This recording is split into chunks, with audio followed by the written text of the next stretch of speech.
you'll be one blog post away from making it from being able to write about what you feel. And I think that when you do that, you will find that you'll be more in the flow. At the moment, you're a bit like a pressure cooker. It's all built up. It's all there. It's all in your head. You've already done so much good work on Facebook as well. But I think that the right structure, the right platform, the right way of going about it, and putting some structure to it, putting a bit of order to it, will release a lot of how you feel. And yeah, I think it's gonna be fantastic. I've got no doubt at all that if anyone I've ever met, you're the guy to make this happen, for sure. But also because it's got so much personal affection from you as well about what happened with you. And you can even discuss that in the blog post about your story. You can even mention your story about why you're helping. And when people believe you, they'll believe in your cause. I get you. It's like on my blog post, including your blog post and what you're going to do, and your message and your new website. So sometimes it's best to put pen to paper or type feeling something, and then people can leave comments, and it stays there for eternity. Whereas the minute you start posting on Facebook about anything, within a day or two, it's gone off people's minds. Having your own website means that you leave a legacy of your thoughts. Regarding Julian Assange,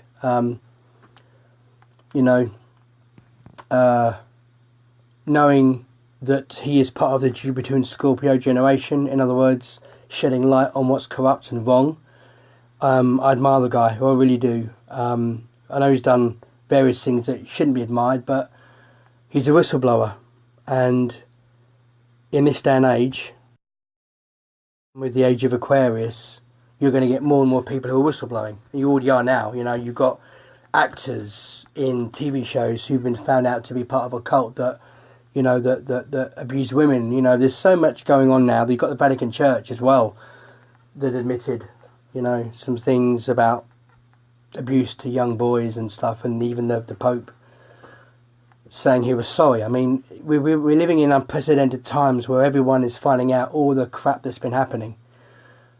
And it's scary, but it's also liberating, because it means that those who've been wronged will eventually, in some or another, be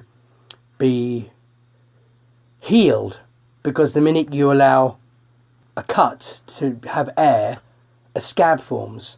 Now that means there might be a lot of scabs in the world, but it means that people finding out about this stuff means that those can be validated. Sure, so what you want is your work, your writing, your website to appeal to everyone. And therefore, your core beliefs regarding religion, spirituality, can be kept within you, because the minute you go down the path of adding religion or spirituality to it to a degree, not that you'll put people off, because you won't, but you might find those who aren't religious. Basically what I'm trying to say is you want to appeal to those who are both religious, spiritual, and neither, atheist. Because at the end of the day, it's not about you, it's about your mission and about getting help for the homeless. So, what you could do is you could, in your About Me page, you could write about your own beliefs, maybe.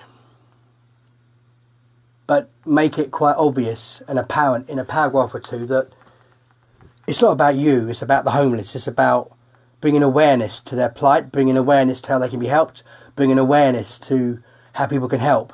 Because the easier you make it for people to act, the quicker they will act. The harder you make it for people to think and act, the more confused they get and the less they'll act. So I'm led by the old marketing motto, the KISS principle. KISS, keep it simple, stupid.